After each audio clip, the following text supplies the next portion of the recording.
everyone, welcome back to my English delicacy classes. So, this video is going to be very useful for those students who are preparing for their exams of class 12th and class 11th. So, अगर आप class 11th और class 12th के exams की preparation कर रहे हैं तो ये वीडियो आपके लिए बहुत इंपॉर्टेंट होने वाला है क्योंकि इसमें मैं आपको आज जो टॉपिक पढ़ाने वाली है वो है सिंटेक्स। अब सबसे पहले आर्टिकल्स तो पढ़ेंगे सिंटेक्स में, लेकिन सबसे पहले ये समझते हैं कि ये वर्ड सिंटेक्स ये क्या होता है। एक्चुअली में सिंटेक्स मीन्स होता है सेंटेंस को किस तरीके से ग्रामेटिकली अरेंज किया गया है, मीन्स कि वो राइट है या फिर रॉन्ग है। इससे आपका एग्जामिनेशन में 2 और 3 मार्क्स का क्वेश्चन आता है। और एक्चुअली में बहुत सारे स्टूडेंट्स मुझसे कहते हैं कि मैम इंग्लिश में मार्क्स कैसे गेन करूं। तो मैं आप सबको ये बताना चाहती हूँ कि जो ग्रामर टॉपिक है वो बहुत ज्यादा मार्क्स गेनिंग है, क्योंकि देखिए लिटरेचर में क्या होता है कि आपने चाहे जितने मार्क्स के भी आंसर आप लिख ले, चाहे जितने पेज का भी लिखते, कहीं ना कहीं 1 या 2 मार्क्स जो होते हैं वो माइनस हो ही जाते हैं। लेकिन ग्रामर में अगर आपके कोई भी एरर नहीं है, कोई भी ग्रामेटिकल मिस्टेक्स नहीं है, तो इन एक्सरसाइज पे आप बहुत सारे मार्क्स को गेन कर सकते हैं। तो चलिए इससे पहले सिंटेक्स को समझते हैं। तो एक मैं यहाँ पे सेंटेंस लिख रही हूँ। देखिए यहाँ पे I met man, ठीक है। अब यहाँ पे आपसे पूछ लिया जाएगा कि यहाँ पे एरर बताओ भाई, क्या एरर है। तो यहाँ पे एरर क्या है, एक्चुअली यहाँ पे ये एरर है, यहाँ पे आर्टिकल ए नहीं लगा है, आर्टिकल का एरर है। आई होप यू अंडरस्टूड। अच्छा देखते हैं। अब यहाँ पे एक और देखते हैं। चलिए एक, देयर आर मैनी गर्ल। अब यहाँ पे क्या एरर है, यहाँ पे इस तरीके के सेंटेंसेस आते, देखिए यहाँ पे एरर है मैनी, और यहाँ पे मैनी के साथ जो नाउन यूज हुआ है सिंगुलर फॉर्म में। तो यही होता है सिंटेक्स। यहाँ पे अब ये पूरा सेंटेंस ग्रामेटिकली रॉन्ग था, ठीक है, क्योंकि यहाँ पे गर्ल वर्ड था, यहाँ पे होना चाहिए था गर्ल्स। तो I hope you are getting my point. Syntax means होता है कि वर्ड को किस तरीके से ग्रामेटिकली अरेंज किया गया है। और सिंटेक्स में आपके बहुत सारे टॉपिक है, नाउन, प्रोनाउन, एडजेक्टिव, आर्टिकल। तो आज का जो टॉपिक है वो है आर्टिकल्स का। तो देखिए आर्टिकल्स को शुरू करें उससे पहले समझते हैं कि आर्टिकल्स होते कितने तरीके के। पहला होता है इंडेफिनेट आर्टिकल और दूसरा होता है डेफिनेट आर्टिकल।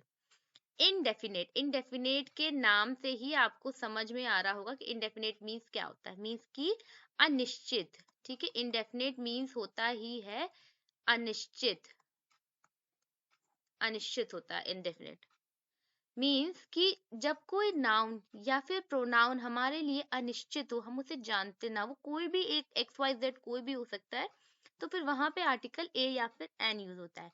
ए और एन का डिफरेंस भी है, वो मैं आपको आगे बताऊंगी। इससे पहले समझते हैं डेफिनेट आर्टिकल। डेफिनेट आर्टिकल होता है I went to meet the teacher, ठीक है, मैं टीचर से मिलने गया।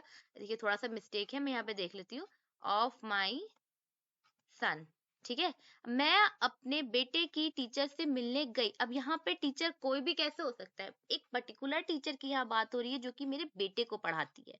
तो ये एक डेफिनेट नाउन हो गया, जिसके लिए ये फिर ये आर्टिकल दा लग रहा है। अब देखिए I saw a boy which was lying on the road, lying injured on the road. अब देखिए यहाँ पे एरर क्या है, नाउन क्या है यहाँ पे, बॉय, ठीक है, बॉय यहाँ पे नाउन है और इसके लिए आर्टिकल यूज किया है ए। लेकिन यहाँ सेंटेंस को अगर हम समझे तो ये लिखा हुआ है आई saw a boy which was lying on injured on the road. Actually में यहाँ पे विच नहीं होगा, यहाँ पे हु होगा। कैसे, यही यही एरर होता है, इसी तरीके के एरर होते हैं। और ये हु जो है रिलेटिव प्रोनाउन है। चलिए अब ये तो मैंने आपको बता दी, लेकिन यहाँ पे ए कैसे आएगा और या फिर कैसे नहीं आएगा। एक्चुअली में मैंने उस लड़के की बात करी जो कि सड़क पे गंभीर रूप से घायल पड़ा हुआ था, जख्मी पड़ा हुआ था। तो अगर मैं जख्मी, उसको मैंने लड़के की विशेषता बता दी ना, उसके बारे में बता दी, उसको डिफाइन कर दी कि मैंने उस लड़के को देखा जो कि रोड पे इंजर्ड था, तो एक स्पेसिफिक बॉय की बात हो रही है जो कि रोड पे इंजर्ड पड़ा हुआ था। मैंने किसी भी एक बॉय की बात नहीं करती है ना। तो फिर यहाँ पे जो ए की जगह यहाँ पे लगेगा the. So I saw a boy who was lying injured on the road. तो ये आपको समझ में आ गया होगा। चलिए अब देखते हैं ए और एन का यूज ऑफ ए और एन देखते हैं। सबसे पहले ये देखिए कि ए और एन लगता कहाँ पे है। देखिए यहाँ कुछ वर्ड्स लिखे हुए हैं, a boy, a unicorn, a utensil, a one eyed man, an hour, a hurt, an MLA, an umbrella. जब हम लोग ना फर्स्ट या सेकंड क्लास में होते हैं तो हमारी टीचर हमें क्या बताती है कि भाई कॉन्सोनेंट से पहले तो ए आएगा और वर्वल साउंड से पहले क्या आएगा, एन आएगा। अब ये तो हो गया कॉन्सेप्ट, लेकिन जब सीनियर सेक्शन में आते हैं, किसी कंपटीशन एग्जाम्स की तैयारी करते हैं, आगे की क्लासेस में आते हैं, तो फिर यहाँ पे ये कॉन्सेप्ट थोड़ा सा चेंज हो जाता है। अब हम लोग यहाँ पे वर्ड्स को नहीं देखते हैं, वर्ड्स के साउंड को देखते हैं। तो देखिए ये आ गया यूनिकॉर्न। यूनिकॉर्न का अगर हम लोग प्रोनाउंसिएशन देखें तो पहला वर्ड क्या हो गया, यू। और यू किस कॉन्सोनेंट वर्ड के लिए आता है, वाई। तो अब वाई क्या है, वाई तो एक कॉन्सोनेंट है, तो इसलिए यहाँ पे ए आएगा। अब देखिए नेक्स्ट वर्ड है यूटेंसिल। यूटेंसिल का भी प्रोनाउंसिएशन क्या है, या। और या क्या होता है, एक कॉन्सोनेंट, एक व्यंजन। तो जब यहाँ पे हम लोग ए और एन का डिफरेंस हम लोग देखते हैं इसके साउंड के बेसिस से, बहुत बार पेपर में ये आता है। अब देखिए अ वन आइड मैन। अब देखिए यहाँ लिखा तो ओ है, लेकिन हम इसे रीड क्या कर रहे हैं, वन एक्स्ट्रा डी है यहाँ पे, तो इसे रीड क्या कर रहे हैं, वन। और वन कैसे लिखते हैं, वाह। और वाह क्या होता है, एक व्यंजन होता है, मीन्स एक कॉन्सोनेंट, तो यहाँ पे ए आया। अब देखिए next word an hour. Hour अगर आप इसे दूर तो ये किससे प्रोनाउंस हो रहा है, आर, यानी कि बड़ा आर। ये क्या होता है, ए, दैट मीन्स ये एक वर्बल हो गया। नेक्स्ट अ हट, ये क्या है, ह। और ह क्या होता है, एक व्यंजन, मीन्स एक कॉन्सनेंट। नेक्स्ट अब देखिए एम एल ए। अब देखिए ये लिखा तो शॉर्ट फॉर्म है, लेकिन इसे पढ़ेंगे M L A, means M, कुछ इस तरीके से एम लिखते हैं। और एम का ये जो फर्स्ट वाला लेटर है क्या है, ए। और ये क्या है, एक स्वर है, मीन्स एक वर्बल है, that is why we have written here an. The next word is an umbrella. So, umbrella. First word is a. And A stand for what? A stand for A. This is a vowel. So, that is why we have written here an. तो वो आपने समझा कि जो A और N का difference है, हम लोग वर्ड को देख के नहीं, उसके साउंड के बेसिस पे उसको डिसाइड करते कि वहां पे A रहेगा, N लगेगा। चलिए अब आपको यहाँ ये समझ में आया हो तो कुछ एक्सरसाइज देखते हैं, थोड़ा अपनी नॉलेज को टेस्ट करिए कि आपको ये टॉपिक कितना समझ में आया। देखिए पहला क्या है sentence, iron is an useful metal. यहाँ पे देखिए एरर कहाँ पे है, देखिए ये पार्ट पे एरर है। कैसे, देखिए ये क्या है, यूजफुल लिखा है, देखिए यूजफुल, ये क्या है, यूजफुल। और यहाँ यूजफुल मीन या, और या क्या होता है, एक व्यंजन। तो क्या होना चाहिए यहाँ पे, अयूजफुल होना चाहिए, यहाँ पे होना चाहिए अयूजफुल, है ना। चलिए नेक्स्ट देखते हैं, mister Tiwari is a MLA. देखिए यहाँ पे भी वही एरर है, ये एम है और इसको कैसे पढ़ेंगे हम लोग, एम, एम, एम। तो अगर हिंदी में देखिए तो फर्स्ट लेटर होता है ए, है ना, ए होता है फर्स्ट लेटर। तो यहाँ पे क्या होना चाहिए, एन एमएलए। चलिए नेक्स्ट देखिए, ही इज एन यूरोपियन। देखिए लिखा तो ई से है, लेकिन जब इसे पढ़ेंगे ना तो क्या पढ़ेंगे, यूरोपियन, या से शुरू होता है, या से। और या क्या होता है, एक व्यंजन, मीन्स एक कॉन्सोनेंट। तो क्या होगा, ए यूरोपियन। ठीक है, अब नेक्स्ट वर्ड देखते हैं, Nitin is an university student. University, university क्या आया यहाँ पे, वाई आया। सो यहाँ पे क्या आना चाहिए, ए यूनिवर्सिटी स्टूडेंट। सो स्टूडेंट्स अगर आपको ये बात समझ में आ रहा है, कॉन्सेप्ट समझ में आ रहा हो, तो वीडियो को शेयर जरूर करें अपने फ्रेंड्स के साथ। चलिए अब देखिए, I saw a boy who lives next to my house. अब देखिए वही बात है, यहाँ पे क्या एरर है, चलिए बताइए। यहाँ पे तो कोई एरर होगा ही नहीं, क्योंकि देखो ये तो बॉय लिखा है, बॉय मीन्स बा होता है, और बा के साथ ए है, तो क्या एरर होगा, देयर इज एन एरर। क्या एरर है, देखिए मैंने यहाँ पे बात करी उस बच्चे की, उस बॉय की जो कि मेरे घर के साइड में रहता है, मीन्स कि आप पड़ोसी है, मेरा नेबर है, मेरे घर के बाद में रहता है। तो मैंने यहाँ बॉय को स्पेसिफाई किया, स्पेसिफाई किया ना, यहाँ पे उसकी खास बात उसके बारे में बताई। तो फिर यहाँ पे ये ए बॉय नहीं होना चाहिए, यहाँ पे होना चाहिए द बॉय। तो यहाँ पे एरर है ए और द का। देखिए हर बार एरर जो होता है ना, ए और एन का नहीं आता है, कभी बार ए एन और द का भी एरर आ जाता है। देखिए my father went to the school to meet a principal. मेरे पिताजी स्कूल गए प्रिंसिपल से मिलने। अब मेरे स्कूल का प्रिंसिपल कोई भी नहीं हो सकता ना, एक स्पेसिफिक एक ही आदमी प्रिंसिपल है ना मेरे स्कूल का। अब कोई सड़क से उठ के हाँ भाई मैं प्रिंसिपल हूँ, कोई और कह रहा है हाँ भाई मैं प्रिंसिपल हूँ, तो ऐसा तो नहीं हो सकता है ना। तो एक प्रिंसिपल तो एक स्पेसिफिक पर्सन ही होगा, तो फिर यहाँ पे भी दा आएगा। अब यहाँ पे आप बहुत से बच्चे आए आर्ग्यू करेंगे प्रिंसिपल के बारे में तो कुछ बताया नहीं, तो फिर यहाँ दा क्यों आया। देखिए इसको लॉजिक से समझिए कि जो आपका स्कूल है उसके स्कूल में आपके एक ही प्रिंसिपल होता है, कोई प्रिंसिपल नहीं होते, कोई टीचर, कोई स्टाफ, कोई स्टूडेंट, कोई भी मॉनिटर, कोई नहीं कह सकता कि मैं प्रिंसिपल हूँ। स्कूल में एक ही प्रिंसिपल होता है, एक स्पेसिफिक होता है। और मेरे पिताजी स्कूल गए तो मेरे ही तो स्कूल जाएंगे, पड़ोसी के बच्चे के स्कूल थोड़ी ना चले जाएंगे उसके। तो फिर यहाँ पे क्या आएगा, द प्रिंसिपल आएगा। ठीक है, तो इस बात कॉन्सेप्ट को भी आपको जरूर से समझना है, पेपर में बहुत आता है ये वाला कॉन्सेप्ट। देखिए अब देखिए, he is a honourable man, देखिए वही बात हो गई, क्या है, ऑनरेबल। तो क्या आना चाहिए यहाँ पे, ओ का मतलब होता है ओ विच इज अ वर्बल, तो यहाँ पे आना चाहिए एन ऑनरेबल मैन। तो इसी बात आपको अगर समझ में आ रहा हो तो अपने फ्रेंड्स के साथ शेयर जरूर करें। अब चलिए एक की एक्सरसाइज आगे तक देखते हैं। अब प्रॉपर इसका यूज ऑफ ए और एन देखते हैं। अभी तो हमने डिफरेंस पढ़ा था, अब हम देखते हैं कि कहाँ पे ए और कहाँ पे एन लगता है। देखिए, represents a singular noun, means कि जो एक होता है नाउन। अच्छा यहाँ पे एक चीज मैं आपको बताती हूँ, आर्टिकल हमेशा नाउन के पहले लगता है। चलिए एक सेंटेंस देखिए, ही इज एन इंटेलिजेंट बॉय, ठीक है, ई है। चलिए यहाँ पे मैंने लिखा ही इज एन इंटेलिजेंट बॉय। अब इसमें आर्टिकल नाउन क्या है, नाउन है बॉय, और इंटेलिजेंट क्या है, एडवर्ब सॉरी एडजेक्टिव है जो कि बॉय की क्वालिटी को बता रहा है। तो हम आर्टिकल किसके अकॉर्डिंग लगाएंगे, इसके या इसके अकॉर्डिंग। आर्टिकल भले ही नाउन के लिए लगता है, लेकिन अगर नाउन से पहले कोई एडवर्ब या फिर एडजेक्टिव आ रहा है तो फिर वो उसके अकॉर्डिंग लगता है। ठीक है, ई मतलब कि आई है ना, ये तो आई अपने आप में ही एक आर्टिकल होता है, सॉरी वर्बल होता है।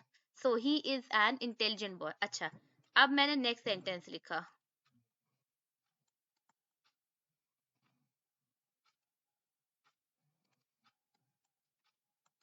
चलिए बताइए क्या एरर होगा यहाँ पे। ही इज एन इंटेलिजेंट, बिल्कुल एरर है यहाँ पे, क्योंकि देखो अब यहाँ पे जो वर्ड इंटेलिजेंट है इसके बाद कुछ और नाउन नहीं लगा, यहाँ पे सिर्फ इंटेलिजेंट लिखा है।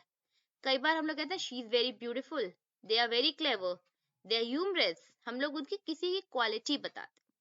तो अगर किसी भी एडजेक्टिव के बाद कोई भी नाउन नहीं आ रहा है तो फिर वहां पे आर्टिकल भी नहीं आएगा, क्योंकि आर्टिकल का रिलेशन होता है सिर्फ नाउन से, सिर्फ नाउन के साथ ही ये आर्टिकल आता है, कभी भी एडजेक्टिव के साथ नहीं आता है। तो फिर यहाँ पे सेंटेंस होगा he is intelligent. So I think you are getting my point right now. अब देखते हैं सिंगुलर नाउन, ठीक है, ये वाला कॉन्सेप्ट तो हमने देखा। अब सिंगुलर नाउन का देखते हैं, अ डॉग। अगर एरर में हो जाता और डॉग्स, तो क्या मतलब है यहाँ पे, बहुत सारे, और ए और एन का मतलब भी वन होता है। तो यहाँ पे जो आर्टिकल ए और एन है हमेशा ही सिंगुलर नाउन के लिए यूज होता है। नेक्स्ट देखते हैं, when proper noun is used as common noun. ये बहुत ही ज्यादा इंपॉर्टेंट रूल है, इस वाले रूल पे हमेशा बहुत सारे क्वेश्चंस आते हैं। देखिए, ही इज अ शाइलॉक, वो एक शाइलॉक है। शाइलॉक कौन था, विलियम शेक्सपियर का एक बहुत फेमस प्ले था द टेम्पेस्ट, उसमें बहुत ही कनिंग कैरेक्टर था। तो अब मान लीजिए कि आपका कोई फ्रेंड है या कोई भी आपको जानने वाला है, कोई रिलेटिव है, और वो बहुत ही ज्यादा क्लेवर है, तो उसको क्या कह दिया, उसको कह दिया हमने शाइलॉक है ये, है ना। अब देखते हैं, यू आर हिटलर, कि यार तुम तो हिटलर हो। क्यों कहते, हिटलर कैसा था, हिटलर की क्वालिटी क्या थी, हिटलर बहुत ही ज्यादा क्रूएल था, किसी पे दया नहीं करता था, काइंडनेस नहीं थी हिटलर में। तो आपका अगर कोई फ्रेंड या कोई भी जानने वाला कोई इस तरीके का इंसान है, तो उसको क्या कह दिया हमने, यार तुम तो यार बहुत बड़े हिटलर हो, यू आर अ हिटलर। ठीक है, तो जब देखिए, अब हिटलर और शाइलॉक है तो एक कॉमन प्रॉपर नाउन, लेकिन हमने क्या कहा कि किसी लिविंग बीइंग को, मीन्स कि किसी आपके दोस्त को किसी प्रॉपर नाउन को कह दिया गया। देखिए यहाँ आप कॉन्सेप्ट समझिएगा, यहाँ पे आपके एक किसी इंसान को, मीन्स किसी प्रॉपर नाउन को मैं दूसरे प्रॉपर नाउन की उपाधि दे दी। क्यों, क्योंकि उनकी क्वालिटी सेम थी। यू आर अ हिटलर, क्योंकि तुम बहुत ही ज्यादा क्रूएल हो, काइंडनेस नहीं है, तो मैंने तुम्हें क्या कहते हैं, तुम हिटलर हो। होता है ना ऐसा, कई बार कहते हैं ना। अब जैसे एक बहुत ज्यादा एक फेमस कह रहे शेरलॉक होम्स, शेरलॉक होम्स एक बहुत ही एक फेमस कैरेक्टर। तो क्या होता है कि कोई हमारा जानने वाला है, कोई बहुत ही तरह डिटेक्टिव है ना, शेरलॉक होम्स कौन था? डिटेक्टिव था। एक डिटेक्टिव अच्छे से जासूसी करता है, कोई खबरें लाता है, तो वो कह सकते हैं आई एम शेरलॉक होम्स। क्यों? क्योंकि उसका नेचर है शेरलॉक होम्स जैसा। तो अगर किसी भी प्रॉपर नाउन को दूसरे प्रॉपर नाउन की उपाधि दी जाती है, तो फिर जो बात का जो उपाधि वाला वर्ड होता है ना, उसके पहले हम लोग आर्टिकल ए या एन यूज करते हैं। तो ये बहुत ही इंपॉर्टेंट रूल था। अगर आपको समझ में आ गया हो तो ठीक है, और नहीं समझ में आया हो तो वीडियो को पॉज करिएगा, बैक करिएगा, इसे समझने की कोशिश जरूर करिएगा, क्योंकि इसके बेसिस पे एग्जाम क्वेश्चन बहुत सारे बनते हैं। नेक्स्ट देखते हैं। As an expression of price speed ratio, एक बार कहते हैं ना 15 किलोमीटर पर आवर, कहते हैं ना कि कितने कितनी गाड़ी का क्या माइलेज है भाई तुम्हारा, है ना? कहते हैं 20 किलोमीटर पर आवर, ऐसा होता है ना। अब कोई कितना अर्न करता है? 40,000 रुपीज पर मंथ। तो ये जो वर्ड पर है ना, पर, इसको हम लोग इससे एन से भी इंटरचेंज कर सकते हैं। अगर अच्छा, एक अननेसेसरी एरर मत ढूंढ लीजिए। अगर मान लीजिए पेपर में लिखा I can run 15 kilometre per hour, तो ये नहीं है कि आपने कह दिया कि हाँ भाई ये तो एरर, यहाँ पे तो एन आएगा, नहीं। ये भी करेक्ट है और ये भी करेक्ट है, ये इंटरचेंजेबल एक्सप्रेशन है। मीन्स कि अगर हम 30 kilometre per hour, 40 kilometre per hour, 10 litres पर केजी, मतलब इस तरीके से लिख सके, तो फिर वहां पे क्या रहेगा? एन और पर दोनों ही यूज कर सकते हैं। मीन्स कि आर्टिकल ए और एन भी लगा सकते हैं, पर भी लगा सकते हैं। तो जहां पे पर लगे वहां पे एन भी आ सकता है, ये इंटरचेंजेबल है। मैंने बहुत सारे स्टूडेंट्स की जब कॉपी चेक करें तो हर बार जब पर वाला सेंटेंस देती हूँ ना, तो स्टूडेंट वहां पे काट के ए लिख देते हैं। ऐसा नहीं है, कई बार जरूरी नहीं है कि सेंटेंस में एरर हो ही, कई बार ऐसा भी सेंटेंस हो जाता है जिसमें कोई एरर नहीं होता है। चलिए, अब ए और एन को समझा हमने, अब आर्टिकल देखते हैं द। द के बारे में मैं पहले ही बता चुकी हूँ। द एक ऐसे नाउन के बारे में बात करता है जो पर्टिकुलर होता है, एक स्पेसिफिक नाउन के बारे में बात करता है। चलिए, अब फर्स्ट इसका देखते हैं। I met a man, the man was very nice. देखिए, मैं एक आदमी से मिला और वो आदमी कैसा था? बहुत ही अच्छा था। ठीक है। अब देखिए, यहाँ पे तो ए यूज हुआ, यहाँ पे तो मैंने ये लिखा, यहाँ पे दा लिखा। क्यों? क्योंकि जब फर्स्ट सेंटेंस में मैंने बात करी ना, आई मेट अ मैन, मैं उस आदमी को जानती नहीं थी, उस आदमी को कुछ भी नहीं बताया, वो कोई भी एक आदमी हो सकता है। मीन्स इनडेफिनेट है, स्पेसिफिक नहीं है या पर्टिकुलर नहीं है। लेकिन जो नेक्स्ट सेंटेंस है ना, हमने क्या बात करी? The man was very nice. उस एक पर्टिकुलर आदमी के बारे में बताया, उस एक पर्टिकुलर मैन की क्वालिटी बताई, उस पर्टिकुलर मैन के बारे में बात करी कि वो मैन कैसा था? बहुत अच्छा था। जिससे मैं मिला वो मैन बहुत अच्छा था। समझ में आपको आ रहा होगा, जिससे मैं मिला वो मैन बहुत अच्छा था, उसका नेचर बहुत अच्छा था। तो दूसरे सेंटेंस में मैंने सिर्फ उसी के बारे में बताया, यानी कि स्पेसिफिक हो गया ना, पढ़ने वाले को, सुनने वाले को ये क्लियर हो गया ना कि किसके बारे में बताया जा रहा है। किसके बारे में? उसके बारे में बताया जा रहा है जिसका पहले से उल्लेख हो चुका है, जिसके बारे में पहले से मैं बता चुकी हूँ। तो फिर यहाँ पे उस नाउन से पहले दा आता है। ठीक है। देखिए, रिपीटेडली डिस्क्राइब लिखा हुआ है, आई मेट अ मैन, एक आदमी के बारे में बता चुकी हूँ, और दोबारा में फिर मैंने जब उसको दोबारा से डिस्क्राइब किया तो फिर वहां पे द आर्टिकल लगता है। चलिए, अब नेक्स्ट देखते हैं। The book you want is out of stock. अब किस बुक के बारे में बात हो रही? कि जो किताब तुम्हें चाहिए, जो किताब तुम्हें चाहिए वो आउट ऑफ स्टॉक है। मीन्स के मान लीजिए कि आप में से किसी को फिजिक्स की बुक चाहिए, ठीक है, कुमार मित्तल की फिजिक्स की बुक चाहिए। तो अब आपको एक पर्टिकुलर एक ही बुक फिजिक्स की चाहिए, पर्टिकुलर राइटर की बुक चाहिए। तो अब जो बुक चाहिए वो आउट ऑफ स्टॉक है, तो फिर एक पर्टिकुलर बात हो गई ना, एक पर्टिकुलर बुक हो गई। अब वो कोई भी बुक तो नहीं हो गई, है ना, वो कोई भी बुक तो नहीं हो गई। सो यहाँ पे एक पर्टिकुलर बुक के बारे में बात हो रही है कि जो बुक तुम्हें चाहिए, यहाँ पे उस बारे में बात हो रही, क्या ये बताया जाए उस बुक के बारे में, जो बुक तुम्हें चाहिए वो आउट ऑफ स्टॉक है। नेक्स्ट देखते हैं। The boy you see is my son. देखिए, अब यहाँ उस बच्चे के बारे में बात हो रही है, उस लड़के के बारे में जो तुमने देखा, वो मेरा बेटा है। मीन्स कि तुमने तो बहुत सारे लड़के देखे होंगे, लेकिन जो लड़का तुमने वहां देखा ना, वो मेरा बेटा है। तो यहाँ पे जो तुमने देखा और मेरा बेटा है, तो एक पर्टिकुलर लड़का हो गया। कोई भी लड़के के बारे में बात नहीं हो सकती। मेरे बेटे कोई 50,000 100 थोड़ी ना होंगे, एक या दो बेटे होंगे। तो तुमने जो लड़का देखा वो मेरा बेटा है, यहाँ एक बारे में बात हो गई। देखिए, I bought a book, the book was very expensive. मैं एक किताब खरीद के लाई और वो किताब कैसी थी? बहुत ज्यादा एक्सपेंसिव, मीन्स महंगी थी। देखो पहले वाले में जब मैंने बात करी a book, I bought a book, अब मैंने यहाँ पे बताया नहीं कि वो बुक फिजिक्स की थी, केमिस्ट्री की थी, इंग्लिश की थी, हिंदी, मैथ, साइंस किसकी थी। ना मैंने उसके राइटर के बारे में बताया कि शेक्सपियर की थी, कि मिल्टन की थी, या फिर कौन से राइटर की थी। मैंने तो कुछ भी नहीं बताया उसके बारे में, मैंने तो सिर्फ इतना बताया कि आई बॉट अ बुक, मैं किताब खरीद के लाई। लेकिन नेक्स्ट सेंटेंस में मैंने उसके बारे में क्या बताया कि वो बुक बहुत ही ज्यादा एक्सपेंसिव थी। अब मैंने उसको यहाँ पे पर्टिकुलराइज कर दिया, स्पेसिफाइड कर दिया, मैंने यहाँ बता दिया कि जो बुक के बारे में मैं बात कर रही थी, जो बुक मैं लेकर आए थे, वो बहुत ज्यादा एक्सपेंसिव थी। तो फिर यहाँ पे आर्टिकल, फिर अब देखिए पहले तो आर्टिकल ए का यूज है क्योंकि यहाँ पे मैंने क्लियर नहीं किया था कि वो बुक कौन सी थी, कौन से राइटर की थी, कौन से सब्जेक्ट की। लेकिन अब नेक्स्ट में मैंने ये क्लियर किया कि जो बुक मैं खरीद के लाई थी, लिखा तो नहीं है लेकिन ये कॉमन सेंस की बात है कि हाँ उसी बुक के बारे में बात है। किस बुक के बारे में? इसी बुक के बारे में बात हो रही है। तो फिर यहाँ पे आर्टिकल द आ जाएगा, ये भी रूल इंपॉर्टेंट था। चलिए अब नेक्स्ट देखते हैं। When common noun represents a whole class or category. अब देखिए काउ क्या है, काउ मीन्स एक गाय है, डॉग मीन्स एक कुत्ता, कैट मीन्स बिल्ली। लेकिन अब लिखा क्या है, the cow is a useful animal. ठीक है, the cow is a useful animal.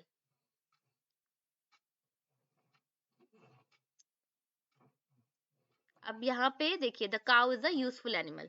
अब यहाँ पे कौन से काउ की बात हो रही है, किसी एक पर्टिकुलर काउ की तो बात हो रही है।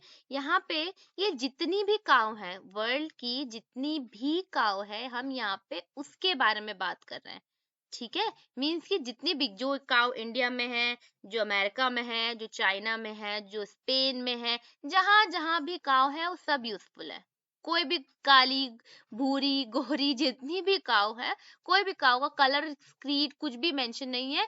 ये जितनी भी काउ है, जितनी भी, ठीक है, कैटेगरी हो गई काउ की, कि हर कैटेगरी की काउ यूजफुल है अपने मिल्क प्रोडक्शन की वजह, डेयरी प्रोडक्ट की वजह से। ठीक है, the dog is a faithful animal. अब डॉग क्या है, एक फेथफुल एनिमल हो, चाहे वो कोई सा भी रहो, चाहे वो एल्सेशन हो, चाहे वो रॉट व्हीलर हो, चाहे वो जर्मन शेफर्ड हो, ठीक है, चाहे वो कोई भी स्पीशी का डॉग हो, जितने भी डॉग्स होते हैं, चाहे वो इंडियन ब्रीड हो, इंडिया में हो, फॉरेन में हो, अब्रॉड में हो, कोई भी कंट्री में हो, जितने भी डॉग्स है ना, सारे फेथफुल है।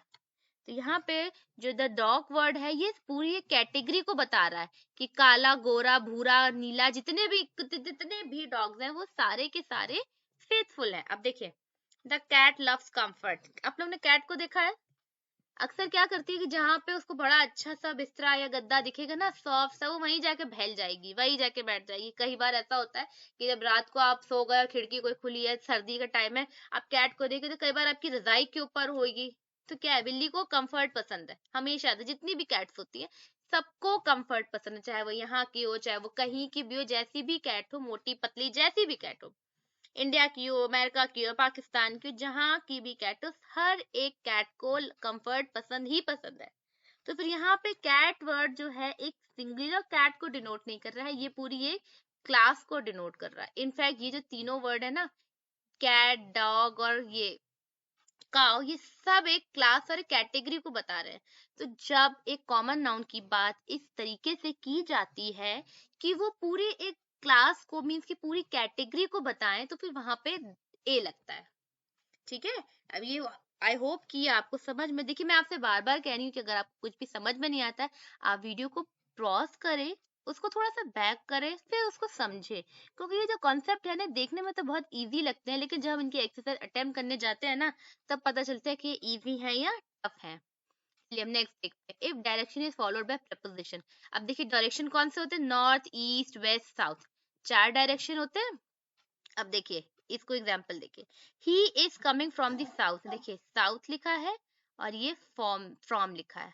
तो ये ध्यान रखिए, अगर किसी डायरेक्शन से पहले एक प्रेपोजिशन आ रहा है तो फिर वहां पे आर्टिकल जरूर दा लगता है। समझ में आ रहा होगा आपको, प्रेपोजिशन से के बाद में या फिर किसी डायरेक्शन से पहले कोई प्रेपोजिशन आ रहा है, from, in, to, for, since, जितने भी प्रेपोजिशन है, अगर कोई प्रेपोजिशन आ रहा है, ठीक है, तो फिर उनके पहले डायरेक्शन के दा जरूर लगता है, ये मस्ट है, ये एरर आ जाता है। देखिए east, the sun rises in the east, और ये एक डायरेक्शन है, और इससे पहले क्या वर्ड आ रहा है, प्रेपोजिशन। तो ये डायरेक्शन, ये प्रपोजिशन अब जब आ रहा है तो ये कभी इस तरीके से नहीं होते हैं, ये हमेशा से यहाँ पे आर्टिकल अपने साथ दा लेकर आते हैं। अब नेक्स्ट देखिए, अब यहाँ पे देखिए दा नहीं लिखा है, क्या सेंटेंस है, माई हाउस फेसेस ईस्ट। अब ये फेस क्या है, फेस तो चेहरा होता है, लेकिन क्या कर रहा है कि मेरा हाउस घर जो है वो किसकी तरफ है, ईस्ट की तरफ है। मेरे घर का जो फेस कर रहा है कहाँ, ईस्ट की तरफ। तो ये क्या है, एक वर्ब है, ठीक है, ये एक वर्ब है। तो फिर यहाँ पे कोई भी आर्टिकल बनता नहीं है। मीन्स कि अगर कोई प्रेपोजिशन प्लस यहाँ पे डायरेक्शन आ रहा है, तो फिर यहाँ पे हमेशा से एक आर्टिकल लगेगा ही लगेगा। वो आर्टिकल कौन सा होगा, दा होगा, ठीक है। लेकिन अगर डायरेक्शन से पहले मान लीजिए कोई एडजेक्टिव है, ठीक है, या फिर कोई एडवर्ब है, कोई वर्ब है, कोई नाउन है, इस तरीके कुछ और है, और फिर यहाँ पे डायरेक्शन लिखा है, तो फिर यहाँ पे कोई भी आर्टिकल नहीं आता है। ध्यान रखना है, याद कर लीजिए इस बात को। प्रेपोजिशन से पहले, सॉरी, डायरेक्शन से पहले अगर कोई प्रेपोजिशन आ रहा है तो फिर वहां पे आर्टिकल का यूज होता ही होता है। बाकी और किसी कंडीशन में, किसी डायरेक्शन से पहले प्रेपोजिशन आर्टिकल का यूज नहीं होता है। चलिए नेक्स्ट रूल देखते हैं, नेम ऑफ द बुक। किसी भी किताब के नेम से पहले, ये रामायण, कुरान, बाइबल, ये सब एक नाम है, किसी एक रिलीजियस बुक के नेम है, ठीक है। तो अगर हम इस तरीके के बुक्स का नाम नेम होगा तो फिर वहां पे आर्टिकल द आएगा। लेकिन अब इसका एक एक्सेप्शन क्या है, वाल्मीकि रामायण। अब देखिए किताब तो है, बुक तो है, लेकिन यहाँ पे हमने आर्टिकल द यूज नहीं किया। क्यों, क्योंकि यहाँ पे जो नेम है उसके ऑथर के साथ लिखा हुआ है, ठीक है। अगर अगर बुक का नेम उसके ऑथर के साथ लिखा है, देन फिर वहां पे आर्टिकल द का यूज नहीं होता। अगर सिर्फ द रामायण रामायण तो फिर ये करेक्ट है, ये करेक्ट है, ये करेक्ट है। लेकिन हम ऐसे नहीं लिख सकते कि द वाल्मीकि रामायण यहाँ पे हमने लिख दिया, ये गलत है, ये गलत हो जाएगा, ठीक है, ये कंप्लीटली रॉन्ग है। तो यहाँ सिर्फ वाल्मीकि रामायण, वेद व्यास महाभारत। पेपर में अगर आपके पास आ जाए लिखा हुआ द वेद व्यास रामायण, या फिर वेद व्यास द रामायण, सॉरी महाभारत, तो ये रॉन्ग होगा। क्योंकि किसी भी बुक के साथ अगर उसका ऑथर का नेम है तो फिर वहां पे वो आर्टिकल द का यूज नहीं होता है। होप आपको समझ में आ गया होगा ये। चलिए अब नेक्स्ट देखते हैं। ध्यान रखना है, अगर बुक का नेम है तो फिर वहां पे आर्टिकल का यूज नहीं होता है। देखिए ज्योग्राफिकल बॉडीज। अब ज्योग्राफिकल बॉडीज क्या हो सकती है, इससे पहले भी आपका आर्टिकल द का लगता है, जैसे कि किसी नदी का नाम, किसी माउंटेन का नाम, ठीक है, या फिर किसी ओशियन का नाम, डेजर्ट का नेम हो गया, किसी आइलैंड्स का नेम हो गया, कोई मॉन्यूमेंट्स हो गया। इन सब के जो ये नेम होते हैं ना, इन सबसे पहले हम लोग आर्टिकल द का यूज करते ही करते हैं। देखिए हिमालयाज, द हिमालयाज, ठीक है, the Ganga river, the Yamuna river, the Saraswati, the Indian Ocean, the Pacific Ocean, the Atlantic Ocean, Sahara desert, the Sahara desert, Thar desert, ठीक है, the Taj Mahal, the Red Fort, the India Gate, the Gateway of India, the Qutub Minar. तो ये जितनी भी geographical bodies हैं, geographical bodies आप कहते हो ज्योग्राफी से रिलेटेड, अर्थ की जो रिलेटेड बॉडीज होती है, लाइक रिवर्स है, माउंटेन्स हैं, ठीक है, ओशियंस है, प्लेट्यूज हैं, गैंजेस हैं, तो इन सारे नेम्स से पहले आर्टिकल द का यूज होता है। और जो मॉन्यूमेंट्स है, मीन्स की जो प्रसिद्ध इमारतें, मॉन्यूमेंट्स कहते हैं प्रसिद्ध इमारतें, किसी का घर कोई मॉन्यूमेंट नहीं हो सकता, मॉन्यूमेंट्स होता है प्रसिद्ध इमारतें। तो अगर मॉन्यूमेंट लिखे हैं तो उसके पहले भी आर्टिकल द का यूज होता है। ये आपको लर्न करना पड़ेगा। लर्न कैसे होगा, प्रैक्टिस से, जब आप इसकी प्रैक्टिस करेंगे। चलिए नेक्स्ट देखते हैं, when proper noun is followed by an adjective. Adjective की स्पेलिंग यहाँ पे सी रहेगी।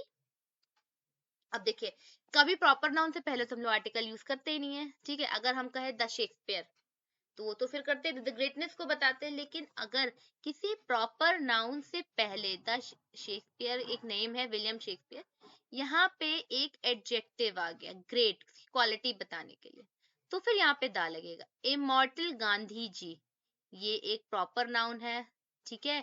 लेकिन अगर प्रॉपर नाउन से पहले आर्टिकल द का यूज हो रहा है तो इट मीन्स कि उसके पहले एक एडजेक्टिव जरूर आया। महाराणा प्रताप, ये एक वॉरियर थे, एक किंग थे, ये एक प्रॉपर नाउन है, लेकिन इसको डिनोट क्वालिटी क्या कर रहा है, इसकी एडजेक्टिव। एडजेक्टिव जो है इसकी क्वालिटी को डिनोट कर रहा है, तो फिर यहाँ पे आर्टिकल द का यूज होगा। नेक्स्ट देखते हैं, बिफोर जियोलॉजिकल या फिर हेवनली बॉडीज, जैसे कि सन, मून, अर्थ, स्काई, इक्वेटर, कहते हैं ना द लाइन ऑफ कैंसर, इस तरीके की जो होती है ना, तो यहाँ पे जो है आर्टिकल द का यूज जरूर से जरूर होगा। जो ज्योग्राफिकल बॉडीज में द का यूज आता है। इक्वेटर को कहते हैं भूमध्य रेखा। नेक्स्ट, अब एडजेक्टिव किसी नाउन की तरह वर्क करते, बहुत सारे एडजेक्टिव होते हैं जो नाउन की तरह वर्क करते हैं, लेकिन आपके सिलेबस में द रिच है और द पुअर है। तो अगर यहाँ पे लिखा जाए the rich should help the poor, तो यहाँ पे द रिच का मतलब है the rich people, the poor का मीनिंग है यहाँ पे द पुअर पीपल।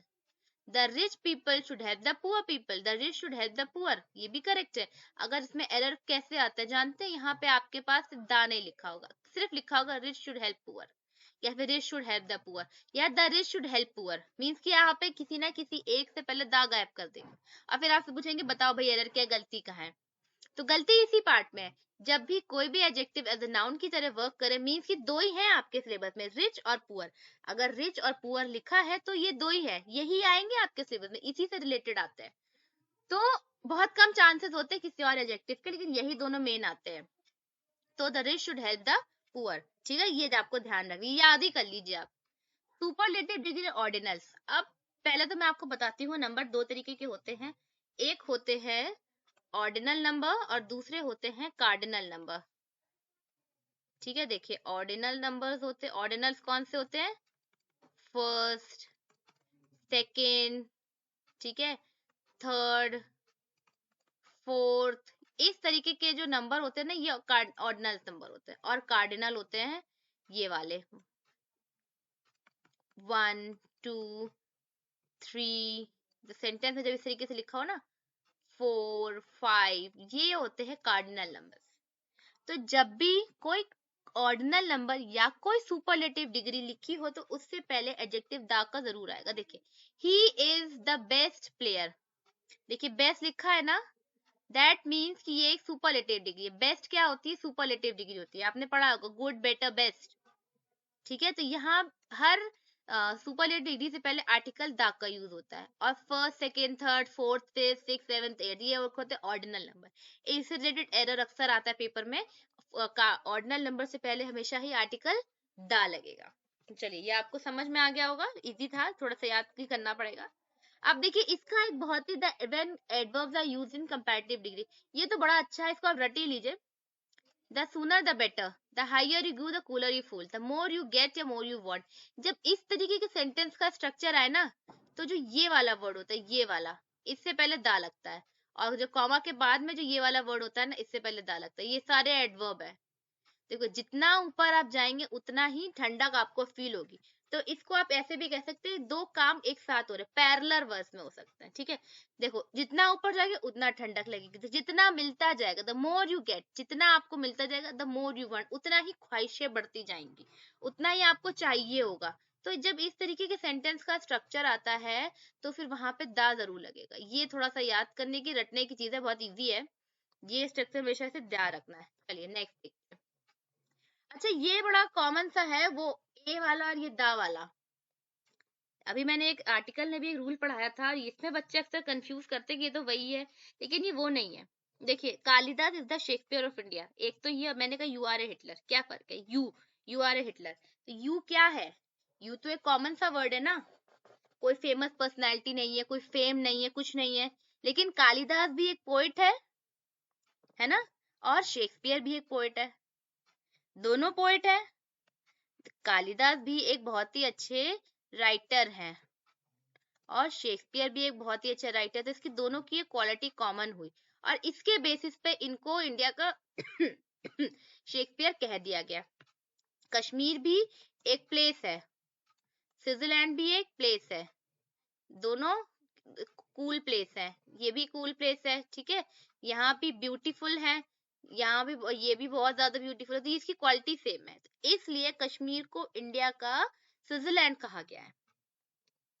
इसको, स्ट्रक्चर को समझना बहुत जरूरी है, क्योंकि बच्चे इसमें कई बार बहुत कंफ्यूज होते हैं।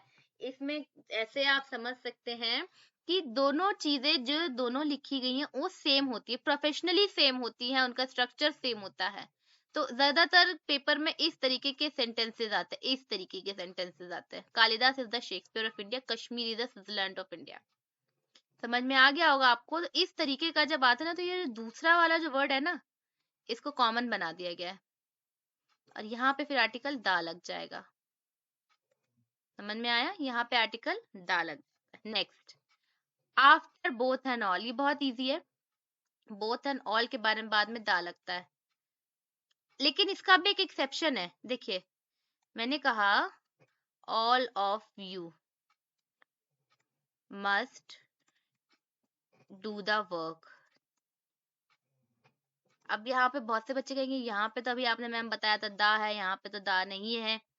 देखिए, ये ऑल है, ठीक है, और ये क्या है, एक नाउन है, और ये क्या है, एक प्रोनाउन है। ठीक है, अब मैंने कहा बोथ ऑफ देम, जो भी आगे सेंटेंस हो, एग्जाम्पल बता रही हूँ। यहाँ पे क्या है, बोथ एक नाउन है, और यहाँ पे देम क्या है, एक प्रोनाउन है। तो देख के आपको समझ में आ रहा है, अगर ऑल और बोथ के बाद कोई भी नाउन आता है, मीन्स कि ऑल प्लस बोथ, अगर इसके बाद सॉरी के बाद कोई नाउन आ रहा है, तो फिर वहां पे दा लगता है, दा प्लस नाउन होता है। ठीक है, ध्यान रखना है आपको, ये चीज आपको ध्यान रखनी है। नेक्स्ट, हिस्टोरिकल इवेंट्स, ये तो बहुत इजी है। तो जितने भी हिस्टोरिकल इवेंट्स होते हैं ना, the French revolution, the second world war, the green revolution, the white revolution, अभी एक और इवेंट हुआ था, वो भी हिस्ट्री में जरूर से आएगा, रशिया यूक्रेन वॉर, तो वो द रशिया यूक्रेन वॉर हो जाएगा। तो जो हिस्ट्री से जो ऐतिहासिक घटनाएं होती हैं, वो कहलाती हैं हिस्टोरिकल इवेंट्स। और जब हम उनका नेम लिखते हैं ना, the peasant revolt, peasant revolt सुना होगा आपने, ठीक है। तो जब इस तरीके का नाम होता है ना, तो उससे पहले दा जरूर लिखते हैं, ये थोड़ा सा याद करना पड़ेगा। अच्छा, बड़ा कॉमन सा है, the Sharma's, the Kapoors, the Ambanis, सुना होगा आपने ना, कोई कपूर फैमिली से द कपूर्स, है ना। तो इस तरीके के जब सरनेम में एस लगा देते हैं, तो फिर उसका एक मतलब नहीं हो जाता है, बहुत सारे बच्चों के नाम हो जाते हैं, मतलब कि बहुत सारे, उनके पूरे जो घर परिवार के जितने भी मेंबर है ना, वो सब उसमें सिमट जाते हैं। अब मान लीजिए किसी का नाम है मिस्टर वर्मा, सुनिधि वर्मा, निशांत वर्मा, उनके बेटे जया वर्मा, बेटियां है, और बेटा राहुल वर्मा। अब इतने सारे के नाम, फलाना फलाना फलाना, सबको आना है, क्योंकि द वर्माज हैव कम। भाई किसी पार्टी में मिस्टर वर्मा आया, उनकी वाइफ आई, उनके दोनों बच्चे आए, उनकी बहू आए, उनकी ग्रैंड डॉटर आए, तो हम क्या एक एक कहेंगे, हाँ मिस्टर ये वर्मा कम, मिस्टर वो Verma come, Mister this Verma come है, the Vermas have come, simple simple word है, बोले। तो फिर जब आर्टिकल लग जाता है उस तरीके के सरनेम में, जब सरनेम पूरी फैमिली को बताते हैं। देखिए, before the names of newspaper, ships, aeroplane, newspaper का नाम हो, शिप का नाम हो, या एरोप्लेन का नाम हो, तो इस तरीके का नाम जब भी लिखा हो ना, तो हमेशा उसके पहले आर्टिकल दा का यूज होता है। ध्यान रखना, ये बात को भूलना नहीं, ये बहुत आ जाता है। अभी तो हमने पढ़ा आर्टिकल को, और अब हम जानेंगे omission of article. I think video is going a bit lengthy, तो ओमिशन ऑफ आर्टिकल हम लोग नेक्स्ट वीडियो में पढ़ेंगे। टिल देन आप इसकी प्रैक्टिस जरूर करिए, और हाँ, नेक्स्ट वीडियो में आपको एक प्रैक्टिस सेशन जरूर मिलेगा, और उसके बाद यानी कि थर्ड पार्ट में आपको आर्टिकल्स का सिर्फ वही क्वेश्चंस होंगे जो यूपी बोर्ड के एग्जाम्स में आए हैं। मींस कि मैं सिर्फ उतने क्वेश्चंस की प्रैक्टिस कराऊंगी जो पिछले कुछ 10 सालों में आए हैं, ताकि आपको ये क्लियर हो जाए कि किस तरीके के क्वेश्चंस आते हैं। सो अगर आप इस वीडियो को चाहते हैं कि इसके और पार्ट्स मिस ना हो, तो वीडियो को लाइक और चैनल को सब्सक्राइब जरूर करें। Thank you for watching.